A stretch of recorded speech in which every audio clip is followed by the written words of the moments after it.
Dios les bendiga mucho, gracias a Dios por su bendición a la alabanza, porque Él nos bendice con los cantos y también vamos a pedir juntos para que nos bendiga a través de la exposición de su palabra. Padre bueno, te pedimos también tu ayuda, Señor, al abrir la Escritura y enseñar un tema tan importante como lo que tú instruyes, Señor, sobre la salvación de aquel que parece que es imposible y tú bien que la puedes traer, Señor. Te pedimos que nos enseñes a través de la exposición de tu palabra, en el nombre de tu Hijo amado. Amén. Vamos a empezar con un texto en 2 de Pedro, capítulo 1, verso 4. Dice la Biblia: por medio de las cuales nos ha dado preciosas y grandísimas promesas, para que por ellas llegaseis a ser participantes de la naturaleza divina, habiendo huido de la corrupción que hay en el mundo a causa de la concupiscencia. Este versículo que acabamos de leer juntos resume de manera gloriosa la transformación que Dios trae en una vida. Y te está diciendo cómo pasa de un estado inicial. Ese estado inicial te describe a una persona viviendo en la corrupción que hay en este mundo, con concupiscencias, que quiere decir con tendencias a la maldad que ya son naturales en esa persona. Y dice que esa persona que estaba en un estado inicial caído, en una corrupción dentro del mundo, recibe una oportunidad muy grande, porque habla de preciosas y grandísimas promesas. ¿Cuáles son esas preciosas y grandísimas promesas? Las que Dios trae. Y Dios las trae y las menciona por todos lados en su bendito evangelio. Por ejemplo, cuando dice la Biblia que de tal manera amó Dios al mundo que dio a su Hijo unigénito para que todo aquel que en él crea no se pierda, mas tenga vida eterna. O cuando dice la Biblia que si confesares con tu boca que Jesús es el Señor y creyeres en tu corazón que Dios le levantó de los muertos, serás salvo. Y hay muchas promesas de ese tipo, que Dios te permite que tú las escuches, las veas, para que tú tengas confianza en que Él puede venir y restaurar a una persona.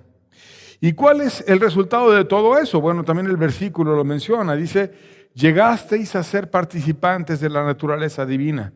Esto es, la persona estaba en un estado de corrupción, en un estado caído, de tendencias al pecado, de esclavitudes, de maldades, recibe las promesas del Evangelio y llega a ser participante de la naturaleza divina. Esto es, Dios pone su propia naturaleza en ti. Por eso dice la Biblia que va a venir el Espíritu Santo, que son las arras de nuestra herencia, a los corazones. Y Pablo, hablando de esta naturaleza que Dios pone en la iglesia, dice que hay un misterio muy grande en lo relativo al matrimonio, porque ya no serán más dos, sino van a ser una sola carne. Dos personas que son ahora una sola carne. Mas yo lo digo, dice Pablo, en cuanto a Cristo y la iglesia. Y eso es muy profundo si tú reflexionas en ello. Entonces, estamos llamados a ser parte de la naturaleza de Dios. No que seamos Dios realmente, pero que Dios, que es compartido, viene y pone de su presencia, de su amor, de su bendición en nosotros, nos cambia, nos transforma, nos hace nuevos por completo, y su misma presencia viene a morar a los corazones de las personas redimidas y venimos a ser como si fuéramos el templo que recibe a Dios, y eso es un enorme privilegio.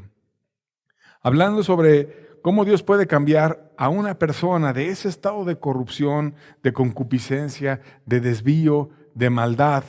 Un pastor en Inglaterra, en una ocasión, sugirió a los miembros de su iglesia que fueran y buscaran ganar al peor pecador que hubiera a su alcance.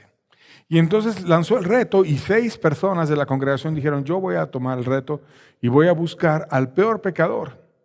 Y entonces el pastor llegó a su casa y dijo: bueno, si yo lo he estado recomendando para otros, yo también lo debo de vivir. Yo debo de ser ejemplo, y decidió él ir en persona a buscar al peor para hablarle el evangelio. Y entonces se puso a pensar: bueno, la verdad, yo tengo una vida moral, yo no conozco gente viciosa, y por lo tanto lo único que puedo hacer es tratar de preguntar en la misma ciudad sobre quién es la peor persona para acercarme a ese que es el peor y poderle llevar a Cristo.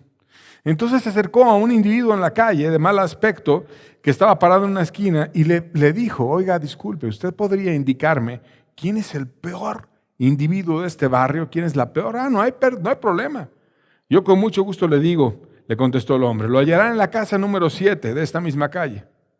El pastor fue a la casa número 7 y tocó la puerta y dijo, oiga, estoy buscando al peor hombre del distrito y me dijeron que aquí vivía, yo tengo un mensaje para él. Y entonces la persona que lo recibió le dijo, ¿y quién le dijo cosa semejante? Hágale venir al que le dijo que yo soy el peor y le mostraré cuál de los dos es peor. No, yo no soy el peor, hay otros muchos peores que yo. Bueno, entonces le dijo el pastor, dígame, por favor, es que yo estoy buscando al peor del distrito. Dígame quién es el peor. Yo le voy a decir quién es. Vive al final de este patio. Y el pastor fue al final del patio y llamó a la puerta en una casa pobre de aspecto. Y desde dentro gritaron, pase. Y se acercó y les dijo con humildad, espero que me perdone, pero yo soy el pastor de la iglesia fulana y estoy buscando al peor hombre del barrio. Me dijeron que vivía en esta casa y yo quiero darle unas noticias muy importantes. ¿Es usted realmente el peor hombre?, le dijo el pastor. El hombre se volvió a la esposa y le dijo, chica, dile lo que te hablábamos hace 5 minutos. Pues se lo dices tú mismo, le dijo la mujer. Y bueno, empezó a tomar la palabra el hombre y le dijo, es que yo estaba hablando con mi esposa de cómo yo he estado bebiendo sin cesar desde hace 3 semanas. He tenido delirium tremens y veo animales grotescos y cosas raras. He empeñado todo lo que tengo de valor en la casa para comprar bebidas. Y hace 5 minutos le decía a ella, mira, esto se ha de acabar. Y si no se acaba, lo acabaré yo mismo. Voy a tirarme al río. Y cuando estaba pensando en eso y peleando con ella y discutiendo sobre suicidarme, usted vino y tocó la puerta. ¿Pero qué es lo que tiene usted que decirme? Y entonces el pastor le dijo, pues yo le quiero decir que Jesucristo, el mayor Salvador de este mundo, puede cambiar su presente y le puede transformar por completo del peor hombre del barrio a el mejor hombre del barrio. Él murió en la cruz para que usted pudiera tener esa esperanza y si usted quiere arrodillarse conmigo y orar juntos para buscar su gracia, Él puede derramarla en su corazón y le puede convertir en una nueva persona. Aquella noche el borracho, desesperanzado, se rindió en oración de rodillas a Dios junto a aquel pastor, rogando por su alma. Un milagro ocurrió, cambió su corazón, dejó sus vicios y Dios lo hizo un buen cristiano que daba muy buen testimonio del poder de Dios. Y verdaderamente Dios cambió al peor en el mejor. Y el día de hoy, en el libro de Josué que estamos estudiando, vamos a ver la historia de una salvación similar. Una historia en la Biblia de una persona que era catalogada como la peor, pero que Dios de toda esa sociedad en la cual ella estaba, la convirtió en la mejor. Josué 2:1, vamos a leer la historia juntos. Dice la Biblia, Josué, hijo de Nun, envió desde Sittim 2 espías secretamente, diciéndoles, andad, reconoced la tierra y a Jericó. Y ellos fueron y entraron en casa de una ramera que se llamaba Rahab y posaron allí. Y aquí vienen los personajes de nuestra historia. Hay 2 tipos de personajes, 3 personas realmente, las principales en esta historia, 2 hombres y una mujer. Los 2 hombres eran espías de Josué, que estaba mandando 2 espías, como en el pasado. Él había sido uno de esos espías cuando fue con Caleb a reconocer la tierra y dio un buen testimonio, junto con otros que dieron mal testimonio, pero hubo 2 piadosos, de los cuales fue Josué. Ahora él no quiso mandar, como Moisés había hecho antes, 12, sino nada más dijo 2 espías. Yo sé que lo hicimos bien, Caleb y yo. Y con 2 está bien. Fue y buscó 2 personas de fe y esos eran 2 espías que iban a revisar la tierra. Y eran creyentes y son los primeros personajes de la historia. El segundo personaje es una mujer y dice el pasaje que era ramera. La palabra ramera viene del español, que tiene una influencia grecorromana, en donde recuerda ocasiones en las que había sacerdotisas en las festividades sagradas, donde mantenían relaciones sexuales con hombres que acudían a celebrar en esas festividades paganas. Y se decoraban los eventos con ramos de flores para conmemorar la fertilidad. De ahí después empezaron a utilizar ramas afuera de los establecimientos para que los clientes identificaran las mujeres que estaban disponibles para ofrecer favores sexuales a cambio de dinero, en otras palabras, a ejercer la prostitución. Y entonces la palabra ramera se refiere a una prostituta, es decir, a una mujer que ofrece sexo a cambio de dinero. Eran dos hombres creyentes y una prostituta. Estos tres personajes son el centro de la historia de hoy.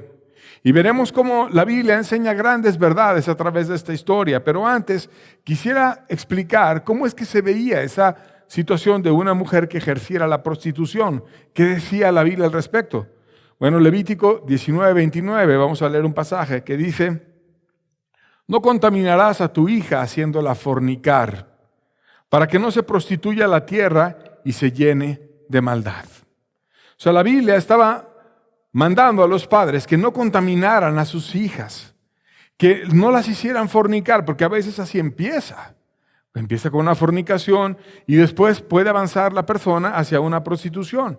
De hecho, muchos de los perversos que van con adolescentes les empiezan a hablar en contra de sus padres y empiezan a tener relaciones con ellas, les dan flores, las conquistan, le dicen escápate conmigo y ellas empiezan a enamorar de él y empiezan a fornicar con la joven. Es una manera de corromperla. Se la llevan a otra ciudad y ya que están en otra ciudad están 2-3 semanas con ella y luego le empiezan a decir una historia de que oye, tengo deudas, tengo problemas, ayúdame a pagarlas, no sé si tú quieras, si tú me quieres ayudar por un tiempo, y empiezan ahí a seducirla para que ella esté por amor dispuesta a ayudar a su novio, que en realidad es un hombre perverso que la está utilizando, la está engañando, y la van metiendo en la situación de la prostitución y empieza precisamente por la fornicación. Y dice la Biblia, no contaminas a tu hija haciéndola fornicar.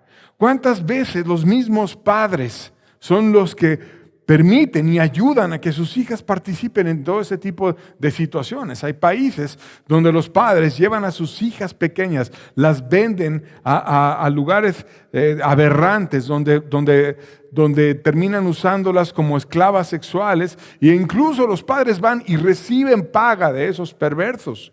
Una vez una niña vio a su papá, después de que la usaban muchos hombres diario, y de repente vio a su papá que regresaba, que llegaba ahí con el hombre que la abusaba, y dijo, ay, por fin, me vienes a liberar.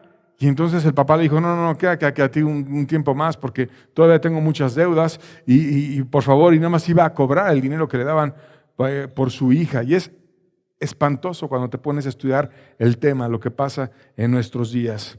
Por eso la Biblia dice a los padres, tú no permitas que eso pase en tu casa y debes de cuidar algo tan importante como tu hija, tu esposa, las personas que estén cerca de ti. Pero bueno, también la Biblia nos dice que no era una actividad que fuera considerada normal como otras para, por ejemplo, hacer una ofrenda. Deuteronomio 23:18 dice, no traerás la paga de una ramera ni el precio de un perro a la casa de Jehová tu Dios por ningún voto, porque abominación es a Jehová tu Dios, tanto lo uno como lo otro. O sea, a Dios no le gusta cuando una persona hace ese tipo de situaciones y después va a ofrendar o va a dar dinero o va a no sé qué, como hay muchos lugares que mientras traigan dinero, no importa si sea del narcotráfico, no importa si sea de robos, no importa si sea de una cadena de prostitución, aquí que traigan y que inflen las arcas para que estén los líderes llenos de dinero, eso es totalmente aberrante. No se deben de recibir ningún tipo de ofrenda de un oficio que no sea de una situación de un corazón que esté restaurado con Dios y que esté también en una cuestión honesta. Pero bueno, La Biblia decía, como diciendo, no te engañes, no porque tú vayas y hagas alguna situación que está desviada y tú vengas y des dinero, ya todo se compone. Porque luego la gente anda buscando nada más de qué manera evadirse. Y Dios no quiere el dinero de nadie, Dios quiere la salvación. Y lejos de andar buscando el dinero de otras personas para poder compensar sus pecados, Él mismo en su inmenso amor mandó a Cristo para dar su vida en sacrificio y poder rescatar a esas personas que estaban muy esclavas a los pecados. Además de esto, la Biblia nos enseña que Dios entonces tiene una especial compasión por las personas que llegan a ser muy mal vistas por la sociedad cuando tienen pecados que se ven así como, es prostituta, es esto. Y la Biblia dice que una persona cuando tiene muchos pecados viene a tener una gracia de Dios de manera especial. Lucas 7, 37 al 39 dice, entonces una mujer de la ciudad que era pecadora, al saber que Jesús estaba a la mesa en casa del fariseo, o sea, un religioso que sabía mucho de la Biblia, trajo un frasco de alabastro con perfume y estando detrás de él a sus pies llorando, comenzó a regar con lágrimas sus pies. Y los enjugaba con sus cabellos y besaba a sus pies y los ungía con el perfume. Cuando vio esto el fariseo que le había convidado, dijo para sí, si fuera profeta, conocería quién y qué clase de mujer es la que le toca, que es pecadora. Y aquí vemos un contraste.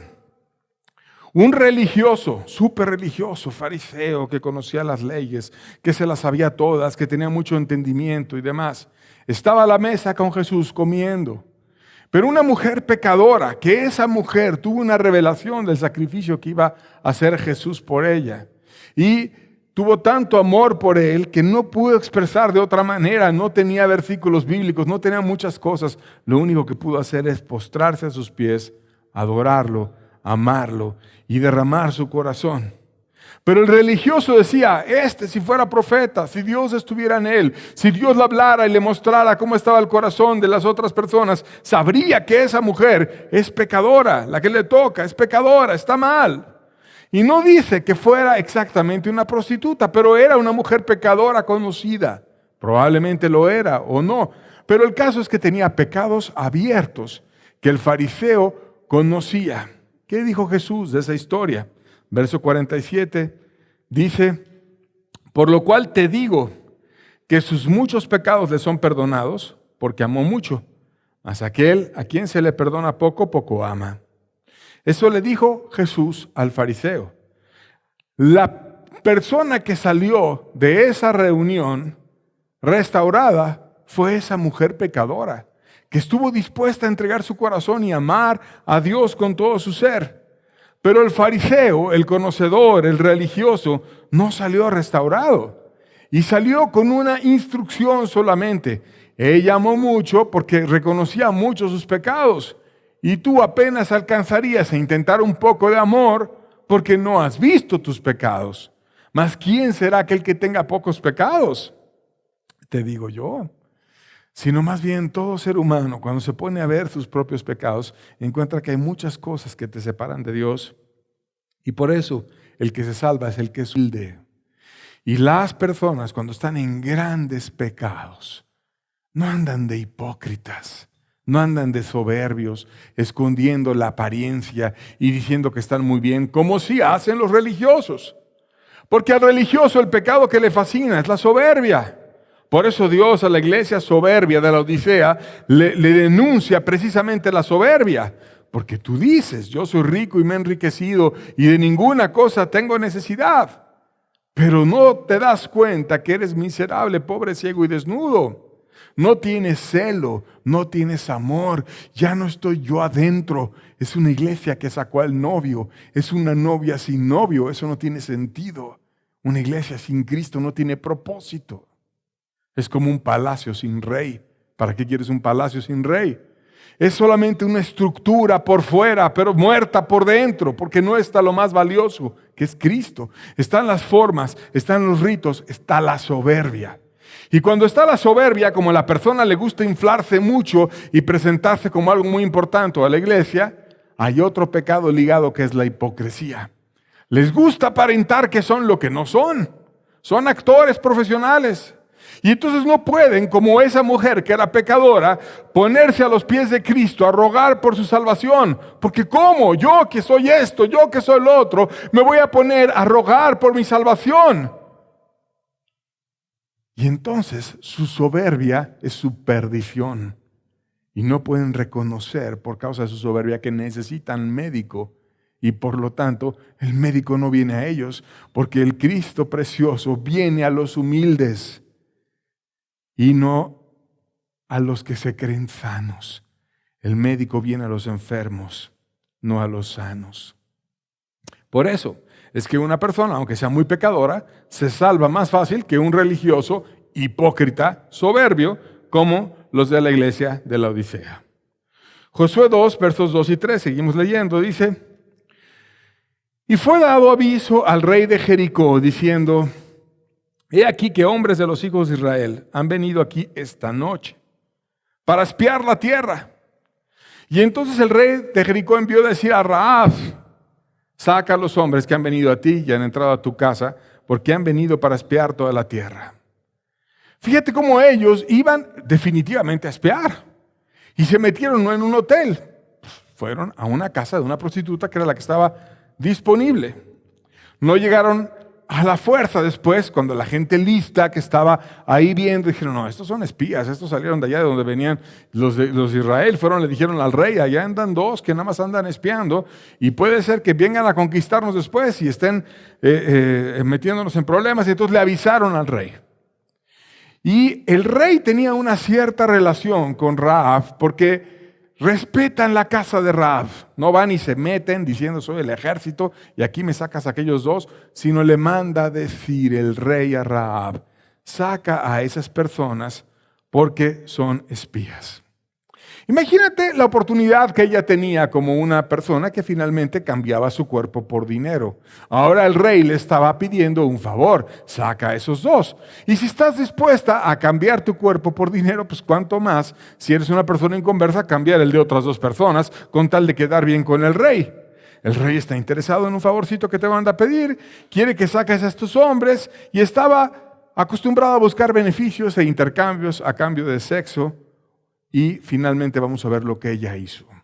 Verso 4, la primera parte del verso 4 de Josué 2, dice: pero la mujer había tomado a los dos hombres y los había escondido. Lo que ella hizo fue esconderlos. Los había escondido. ¿Por qué los había escondido? Porque sabía que corrían peligro. ¿Por qué? Porque esos hombres valía la pena que ella le buscara guardar la vida a ellos. Ella vio algo diferente en esos hombres. Ella vio un testimonio distinto en esos dos que no había visto en los otros hombres. ¿Qué hubiera pensado una prostituta cuando llegaban otros dos? Bueno, pues a lo mejor primero uno y luego otro, o a lo mejor son unos perversos y van a querer hacer algo así. ¿Y cómo llegaban los hombres con una prostituta? Perdóname que me ponga a pensar en esto, pero creo que es importante para entender la forma en la que Dios trató con ella. Mira, te voy a contar una historia que una vez me narró un joven. Yo iba con mi novia a 180 kilómetros a todo lo que daba el carro por hora, rumbo a Acapulco. Me acababa de casar en la autopista del Sol. Y saliendo ahí de la boda íbamos rapidísimo, la verdad. Y ya me paró un federal. Me tocó la sirena y me paré. Y me dijo el federal: oiga, amigo, ¿viene usted muy rápido? ¿Viene usted muy rápido? Y le dije: la verdad sí, oficial. Vengo muy rápido. Le voy a decir la verdad. Me acabo de casar, voy a Acapulco y me urge llegar al hotel. Y entonces el federal se sonrió, lo vio a él, la vio a ella, le regresó sus papeles, le dijo: no vayas tan rápido, y ni multa le dejó.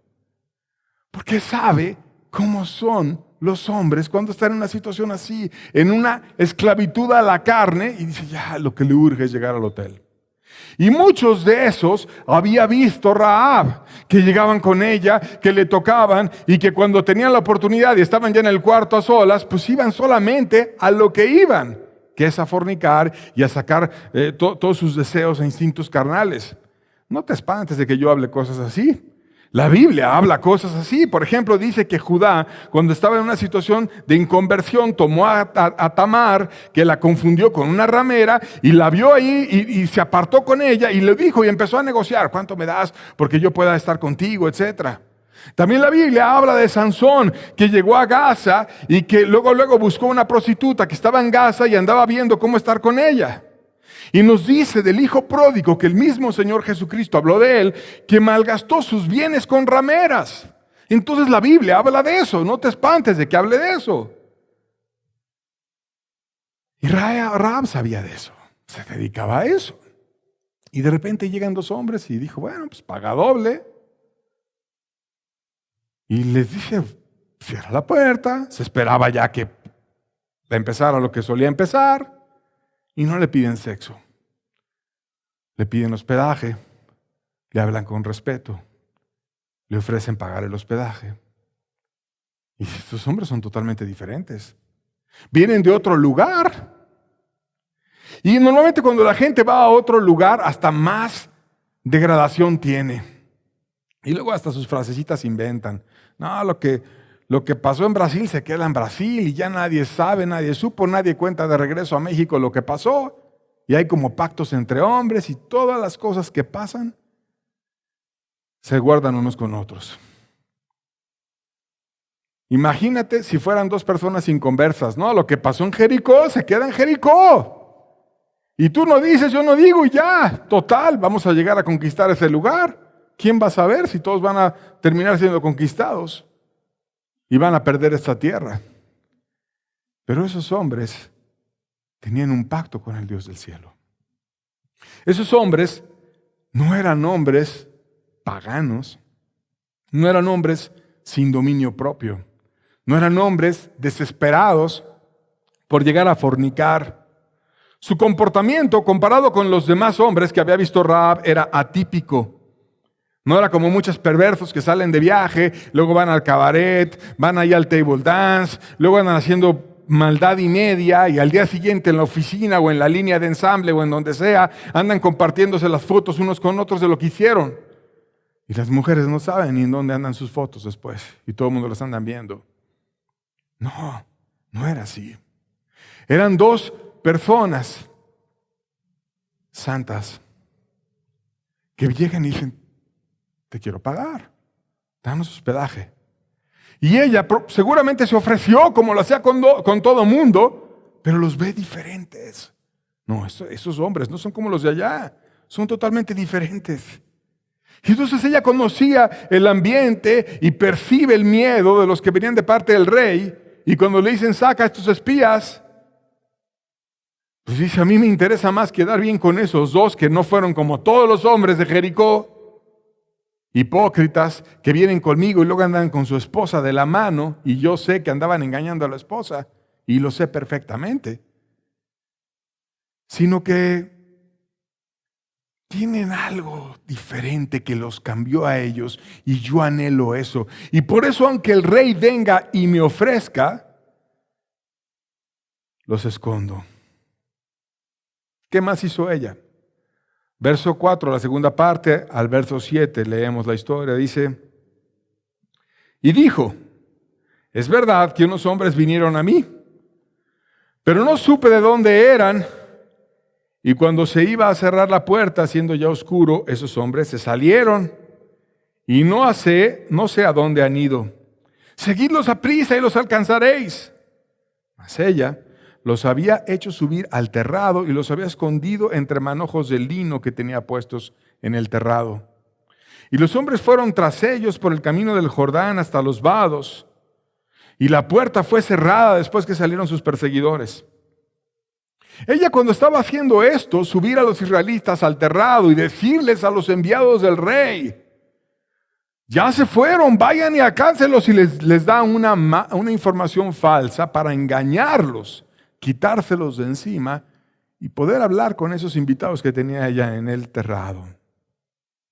Era una operación arriesgada lo que ella hizo, porque estaba poniéndose del lado de Dios y estaba poniéndose en contra del rey y en contra de los enviados del rey. ¿Y cómo estaban los de su nación? Nos dice el pasaje claramente que estaban urgidos por acabar con los espías.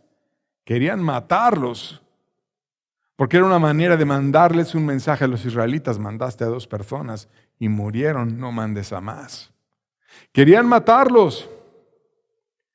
Y estaban espantados de que algo pasara y cerraron la puerta de Jericó para que nadie entrara. A los espías ella los pone en el terrado, que es un lugar fresco, un lugar donde se puede hablar, donde estaban escondidos para que no los vieran, entre manojos de lino y seguros. ¿Qué más pasó? Versos 8 y 9, seguimos leyendo esta historia. Antes que ellos se durmiesen, ella subió al terrado y les dijo: sé que Jehová os ha dado esta tierra, porque el temor de vosotros ha caído sobre nosotros, y todos los moradores del país ya han desmayado a causa de vosotros. Fíjate qué les decía una mujer prostituta: yo sé que Dios te ha dado la tierra. Yo tengo una certeza de lo que va a pasar, y lo que va a pasar es que ustedes nos van a conquistar y toda la tierra va a ser de ustedes. Les da visión. Y todos ellos estaban llenos de miedo, y ella les dice un mensaje de lo que estaba pasando en su propio pueblo. Les da razones, les da causas para que ellos pudieran confiar en Dios. Les ministra el corazón. Seguimos leyendo versos 10 y 11. Dice: porque hemos oído que Jehová hizo secar las aguas del mar Rojo delante de vosotros cuando salisteis de Egipto. Y lo que habéis hecho a los 2 reyes de los amorreos que están al otro lado del Jordán, a Sehón y a Og, a los cuales habéis destruido. Y oyendo esto, ha desmayado nuestro corazón, y no ha quedado más aliento en nombre alguno por causa de vosotros, porque Jehová vuestro Dios es Dios arriba en los cielos y abajo en la tierra. Esa declaración es muy fuerte. Dios, el Dios de ustedes, es Dios arriba en los cielos y es Dios abajo en la tierra. Y lo que Él hace, pasa. Lo que Él dice no es un Dios hablador, es un Dios que es todopoderoso en el cielo y es todopoderoso en la tierra. Y muchas personas no tienen la fe de Rahab, una prostituta que estaba entendiendo a Dios y que decía: Dios es Señor del cielo y del universo, pero también es Señor de la tierra. Él puede cambiar cosas aquí en la tierra, Él puede transformar todo. Y ustedes siguen al Dios verdadero, y no es un Dios lejano, no es un Dios que no pueda ayudar. Con cada milagro que Dios hizo, yo lo he oído de lejos. Yo he oído esos milagros y yo sé que su Dios es cercano. Versos 12 y 13, seguimos leyendo la historia, dice: os ruego pues ahora que me juréis por Jehová, que como he hecho misericordia con vosotros, así lo haréis vosotros con la casa de mi padre, de lo cual me daréis una señal segura, y que salvaréis la vida de mi padre y mi madre y mis hermanos y mis hermanas y todo lo que es suyo, y libraréis nuestras vidas de la muerte. Estaba segura ella de lo que pasaría. Tenía más certeza de lo que Dios iba a hacer que los mismos israelitas. Y ella ministra el corazón de ellos para darles fe. Y sabiendo lo que iba a venir, se preocupa por su familia, por su padre, por su madre, por su hermano, por su hermana. Ellos le toman la palabra en el verso 14 y dicen: ellos le respondieron: nuestra vida responderá por la vuestra, si no denunciareis este asunto nuestro. Y cuando Jehová nos haya dado la tierra, nosotros haremos contigo misericordia y verdad. Ellos condicionan su compromiso a que ella cumpla también su parte. Tú no debes denunciar este asunto, y cuando Jehová nos haya dado la tierra, tú también debes de saber que nosotros haremos misericordia y verdad contigo. No es que si tú eres creyente, vas fanáticamente a hacer todo lo que el otro dice, porque hay mucha gente que trata de manipular a los cristianos. Como sé que eres cristiano, siempre vas a hacer esto y yo te voy a empezar a manipular porque ya sé cómo tú piensas. No, espérate, yo me comprometo si tú te comprometes. Y si tú no denuncias, yo entonces jalo contigo. Te comprometes conmigo, yo me comprometo contigo. Un compromiso recíproco, no un compromiso fanático, sino recíproco. Haremos misericordia si tú cumples tu palabra. Verso 15 al 16. Entonces ella los hizo descender con una cuerda por la ventana, porque su casa estaba en el muro de la ciudad y ella vivía en el muro. Y dijo: marchaos al monte para que los que fueron tras vosotros no os encuentren. Y estad escondidos ahí 3 días hasta que los que os siguen hayan vuelto y después os iréis por vuestro camino. Quizás ella bajó colgada de la canasta con ellos, a lo mejor agachados, para que no se vieran. Lo hace ver natural y les instruye: váyanse al monte, yo ya sé cómo son ellos. Ellos van a ir y van a buscar por allá, no les gusta meterse al monte, no lo van a pensar. Sabía cómo era la cultura y los coachea para que ellos pudieran guardarse. Y allá no van a buscar. Y entonces ya se van a poder ir por su camino. Solo esperen 3 días porque no van a hacerlo más de 3 días. Totalmente Dios usándola para enseñarles a ellos. Versos 17 al 20 seguimos leyendo. Dice: y ellos le dijeron: nosotros quedaremos libres de este juramento con que nos has juramentado. He aquí, cuando nosotros entremos en la tierra, tú atarás este cordón de grana a la ventana por la cual nos descolgaste. Y reunirás en tu casa a tu padre, a tu madre, a tus hermanos y a toda la familia de tu padre. Cualquiera que saliere fuera de las puertas de tu casa, su sangre será sobre su cabeza, y nosotros sin culpa. Mas cualquiera que estuviere en tu casa contigo, su sangre será sobre nuestra cabeza, si mano lo tocare. Y si tú denunciares este asunto, nosotros quedaremos libres de este juramento con que nos has juramentado. Y hace un pacto con ella. Y el pacto era muy simple. Tú vas a tener este cordón escarlata, un cordón rojo, que simbolizaba la misericordia para la familia de la prostituta. Y este cordón lo vas a amarrar en la ventana y lo vas a poner ahí. Y cuando nosotros estemos conquistando la ciudad, vamos a identificar cuál era la ventana por la cual tú nos descolgaste. Y tú vas a meter a toda tu familia y nadie va a salir de ese cuarto, y de tal manera que toda esta casa va a poder ser salvada, porque vamos a velar porque el ejército no entre a tu casa. Y no va a entrar. Y hay una prostituta en Europa que se convirtió al cristianismo y tomó esta figura preciosa del cordón de escarlata. Hizo una asociación que así se llama, el cordón escarlata. Hay un cordón escarlata que tú puedes poner en tu casa, que tú puedes recordar con ese cordón que hay una misericordia para ti, que aunque seas la peor, que aunque vengan y te usen, que aunque tú vendas tu dignidad por dinero y vengan las personas y nada más te quieran usar para tener placer, hay una esperanza para ti, que es que Dios venga y te cambie por completo. Y fundó esa organización y hubo mucha bendición. Y Dios nos enseña que aún tiene un cordón escarlata extendido para dar su gracia al más perdido. Verso 21 al 22, seguimos leyendo, dice: y ella respondió: sea así como habéis dicho. Luego los despidió y se fueron, y ella ató el cordón de grana a la ventana, y caminando ellos llegaron al monte y estuvieron ahí 3 días hasta que volvieron los que los perseguían. Y los que los persiguieron buscaron por todo el camino, pero no los hallaron. Ella desde el primer día ató el cordón escarlata. No se puso a hacer cuentas. No se puso a decir: no, pues 3 días que estén escondidos y luego llegan y de allá que se ponen de acuerdo y se preparan. No, desde el primer día yo quiero estar protegida. Hoy yo amarro el cordón escarlata y empiezo a hablar con mi familia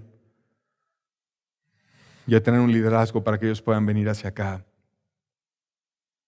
Vamos a ver el reporte cuando los dos espías regresaron con Josué. ¿Qué reporte dieron? Josué 2, versos 23 al 24. Entonces volvieron los dos hombres y descendieron del monte y pasaron y vieron a Josué, hijo de Nun, y le contaron todas las cosas que les había acontecido y dijeron a Josué: Jehová ha entregado toda la tierra en nuestras manos y también todos los moradores del país desmayan a causa de nosotros. Dios usó a aquella mujer para inspirar fe en esos dos espías y ellos llevaron esa fe que la mujer les dio, obviamente Dios la usó para hablarles de cómo ella iba a hacer una restauración por medio de esa fe en toda esa zona, porque Dios les iba a dar la tierra a una nueva nación. Vamos a ver más adelante cómo los espías cumplieron su palabra.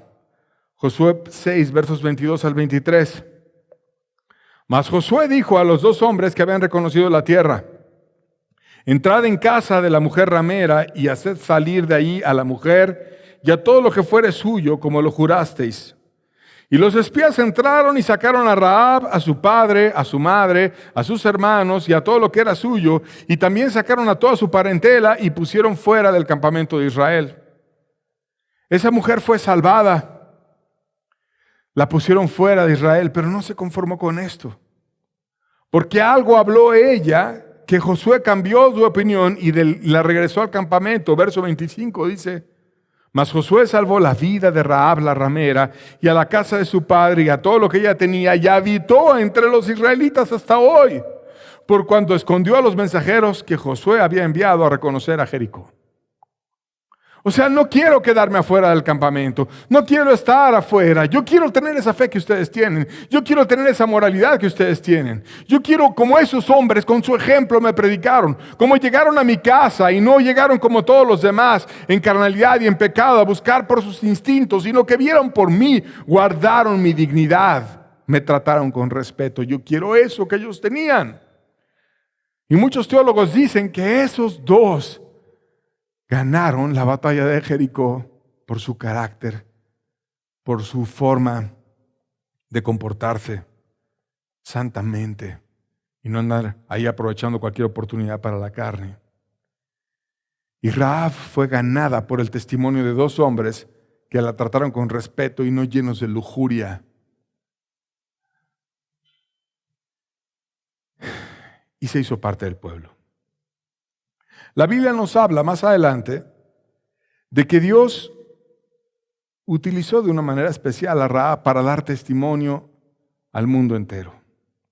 Y nos dice las características. Primero que nada, Rahab tuvo fe. Hebreos 11:31 dice la Biblia: por la fe Rahab la ramera no pereció juntamente con los desobedientes, habiendo recibido a los espías en paz. ¿Por qué los recibió en paz?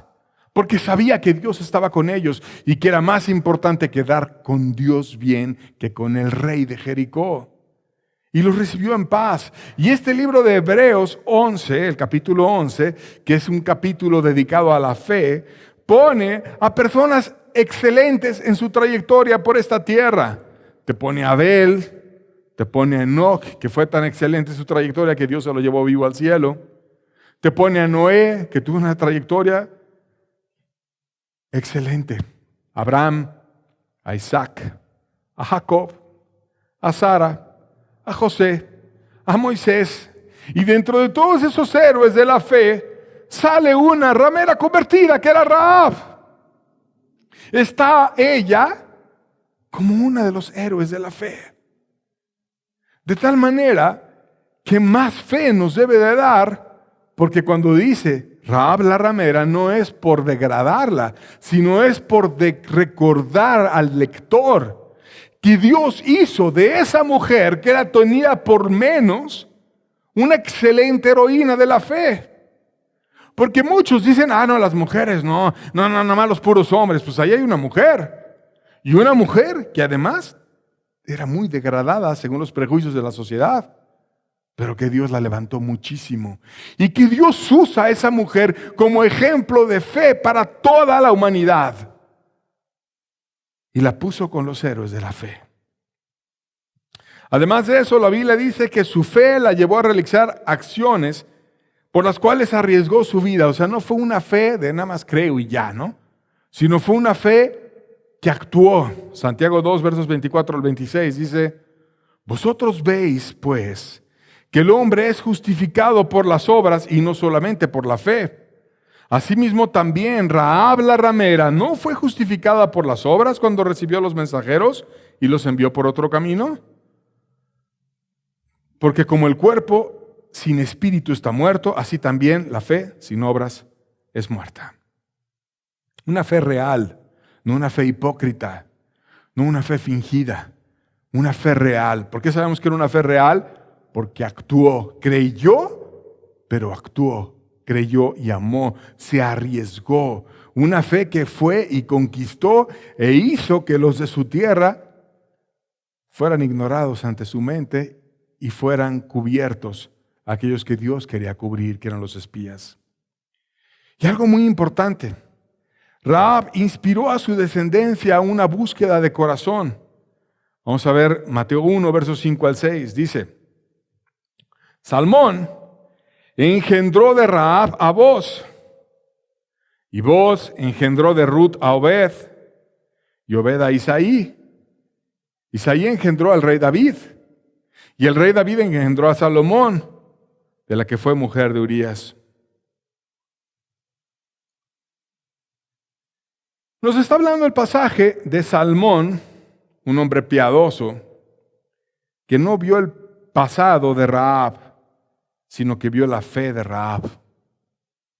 Y se casó con Rahab, y tuvo un hijo que se llamó Boz.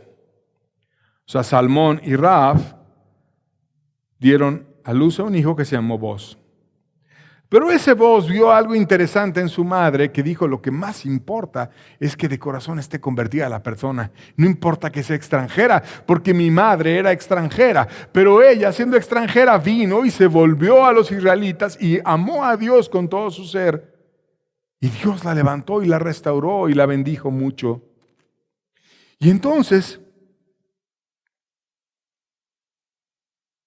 Boz escogió a otra extranjera piadosa que se llamó Ruth, como que siguió el ejemplo de su padre.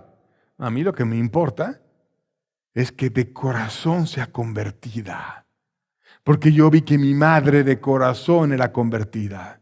Y cuando vio esa Ruth que dijo, tu pueblo será mi pueblo y tu Dios será mi Dios, yo quiero una mujer así. Yo voy a ir por Ruth. No me importa que no sea de mi nación. Yo a esa la quiero porque yo quiero una mujer convertida en esencia. No quería la forma religiosa, hipócrita. Quería una mujer convertida en esencia. No importa que sea moabita, quiero que sea creyente de corazón. Y de ellos, de Boz y Ruth, vino Obed y después Isaí, y después el rey David. O sea, Rahab fue la tatarabuela del rey David, quien cambió y bendijo grandísimamente a toda la nación y al mundo entero con su testimonio. Y quien también buscaba a Dios de corazón. Y cuando estaba cuidando a sus ovejas, oraba y adoraba y traía al Espíritu. Porque no andaban en su familia en base a figuras externas o religiosas, como a los religiosos como les fascinan las puras figuras, la pura fachada, pero no la esencia y el corazón. Aún más, Jesucristo fue su descendiente. Mateo 1:1 dice, libro de la genealogía de Jesucristo, hijo de David, hijo de Abraham. Nuestro grandioso Salvador vino de una mujer ramera convertida, pero su genealogía fue perfecta, y fue tan perfecta que Dios por medio de Mateo la traza exacto, como diciéndonos cómo él tenía todo el linaje que Dios había dejado y guardó siempre una simiente hasta que vino Cristo, santa. Y eso nos está diciendo muchas cosas. Que Rahab tuvo una redención perfecta porque Dios no hace cosas a medias. Dios salva bien, Dios perdona bien, Dios no medio perdona, Dios perdona bien, y Dios da la gracia bien, y Dios justifica. ¿Y quién acusará a los escogidos de Dios? Dice la Biblia, si Dios es el que justifica. Y cuando Dios justificó a Rahab, Dios la usó, Dios la bendijo, Dios la utilizó para darnos referencia a nosotros de aquella gran mujer que tuvo mucha fe. Y que a pesar de estar en un país pagano, cuando logró ver dos hombres que no estaban llenos de lujuria como todos los demás, sino que tenían dominio propio y amaban a Dios, dijo, yo quiero conocer a ese Dios. Se fue por la esencia, no por las formas.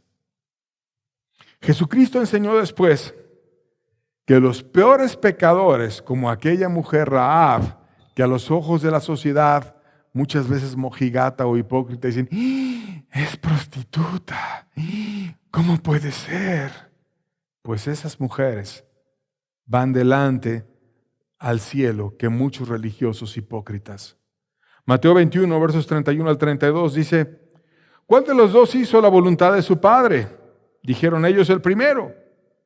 Jesús les dijo, de cierto os digo que los publicanos y las rameras van delante de vosotros al reino de Dios. Y le está hablando a gente muy religiosa. Porque vino a vosotros Juan en camino de justicia y no le creísteis.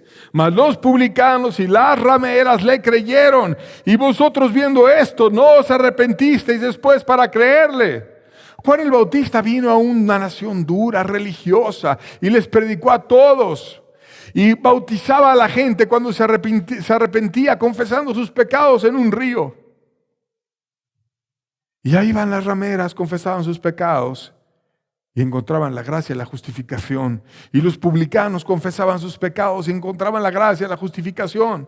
Pero los religiosos duros, hipócritas, que nada más querían buscar la forma, llegaban con Juan y le decían, no, ustedes son una generación de víboras, son hipócritas. No, Juan no se revolvía luego con cualquiera.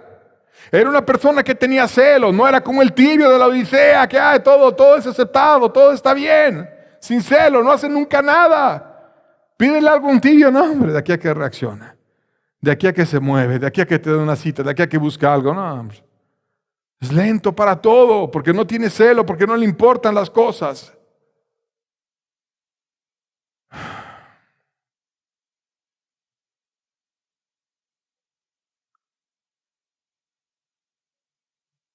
Pero Jesucristo dijo,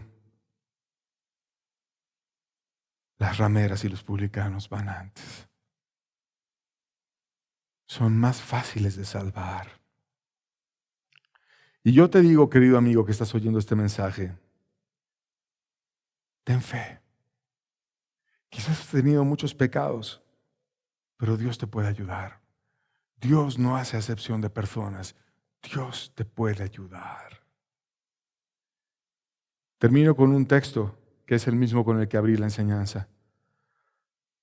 Segunda de Pedro 1:4 dice, por medio de las cuales nos ha dado preciosas y grandísimas promesas, para que por ella llegasteis a ser participantes de la naturaleza divina, habiendo huido de la corrupción que hay en el mundo a causa de la concupiscencia. Dios a la gente cuando está en la corrupción de este mundo les da preciosas y grandísimas promesas. Y hoy lo vimos con un ejemplo, con la historia de Rahab, que terminó viniendo de ella Jesucristo. ¿Cuántas cosas podrían venir bien de ti? Y tú podrías cambiar el mundo como ella cambió el mundo, a su forma y a su nivel, educando a sus hijos, a sus nietos, a sus bisnietos, a los que alcanzó. Pero logró en su estirpe generar una búsqueda de corazón, no hipócrita, no fingida, sino de corazón, genuina, no con la fachada religiosa que tiene las puras formas, pero no la esencia. No, así no era su familia. Su familia tenía el corazón. Y de ahí vino el rey David, que después restauró toda la nación, levantando hombres valientes y un ejército de guerreros reales. Dios te puede ayudar y cambiar y hacerte nuevo, para que tú cambies la historia de tu familia y de los que vienen debajo. Es tiempo de dejar de estar pensando en las formas religiosas y pensar en la esencia y buscar a Dios de corazón. Y si tú quieres, aunque estés en medio de la peor corrupción, hay preciosas y grandísimas promesas. Un niño una vez estaba jugando en un lago y tenía un barquito. Y le gustaba mucho su barquito y lo puso en el lago y se iba alejando el barquito. Era un niño pequeño. Y de repente el barquito iba muy lejos y se desesperó porque ya no podía hacer que el barquito viniera de regreso y no podía nadar. Y fue y buscó a un niño más grande, un adolescente, y le dijo, oye, mira, mi barquito se me fue, casi llorando. Y entonces el niño más grande empezó a aventar piedras. Y el niño pequeño pensó que el grande se burlaba de él con las piedras. Y pensó, pues, no sé por qué está haciendo esto. Pero el niño grande aventaba las piedras adelante del barco y las piedras generaban una onda y con esa onda el barco era empujado un poquito de regreso. Y luego aventaba otra piedra y otra vez con la onda era empujado un poquito de regreso. Siempre la piedra empujaba al barco de regreso y de regreso y de regreso y de regreso. Hasta que finalmente el barquito llegó a la orilla otra vez. Y lo pudo tomar y dárselo al niño. Quizás tu vida ya está muy lejos de la orilla. Y está muy lejos de Cristo. Y has visto muchos problemas y dificultades. Mas Dios, con esos problemas, te quiere traer de regreso. De una manera simple, tú puedes orar a Dios. Puedes rogarle a Dios. Puedes suplicarle por un cambio. Y Él puede venir y te puede salvar y te puede transformar. Porque tiene preciosas y grandísimas promesas a todos aquellos que se vuelven a Él. Queremos terminar con un canto que hable de esta esperanza que solamente Cristo trae. Que a veces no sabemos cómo expresarla y ni podemos entender qué puede justificar todo ese inmenso amor que solo Cristo trae. Pero aunque no sepamos cómo, lo podemos disfrutar y podemos estar con Dios.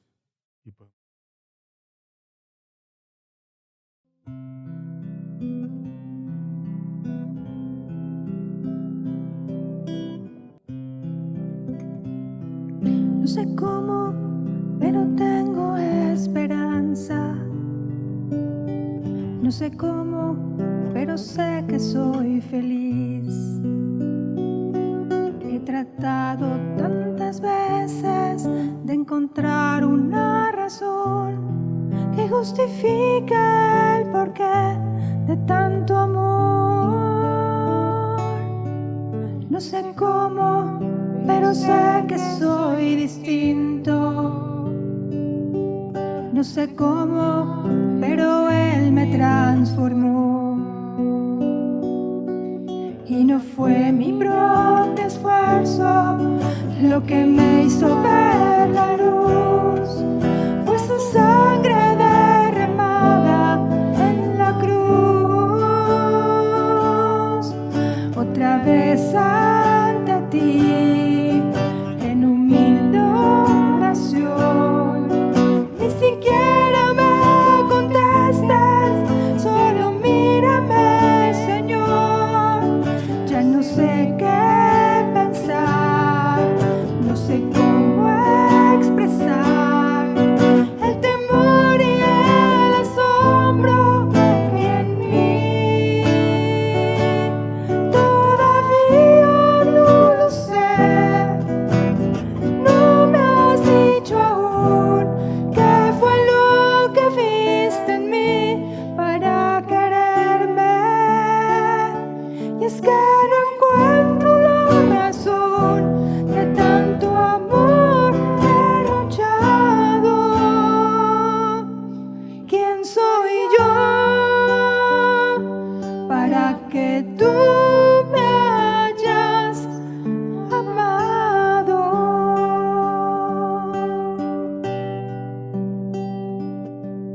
No sé cómo, pero hay gozo en mi alma. tú me has dado paz. Y soy libre como el sol, la luna como el mar. Nada puede detener tu libertad. Ya no intento comprender esta locura, palpitando al son del sol y de la luna. Solo puedo darte gracias, repetírtelo otra vez. Toma el agradecimiento de mi ser. Otra vez ante ti, en humilde oración. Ni siquiera me contestes, solo mírame, Señor. Ya no sé qué pensar, no sé cómo expresar el temor y el asombro que hay en mí. Todavía no lo sé, no me has dicho aún qué fue lo que viste en mí para quererme. Y es que no encuentro la razón de tanto amor derrochado. ¿Quién soy yo para que tú me hayas amado? Otra vez ante ti, en humilde oración.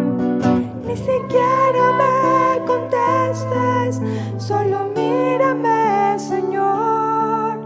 Ya no sé qué pensar, no sé cómo expresar el temor y el asombro que hay en mí. Todavía no lo sé, no me has dicho aún qué fue lo que viste en mí para quererme.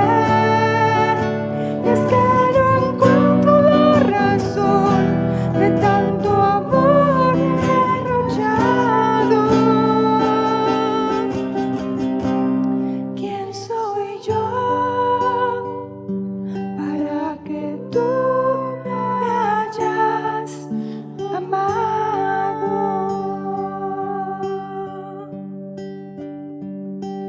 ¿Quién soy yo para que tú me hayas amado?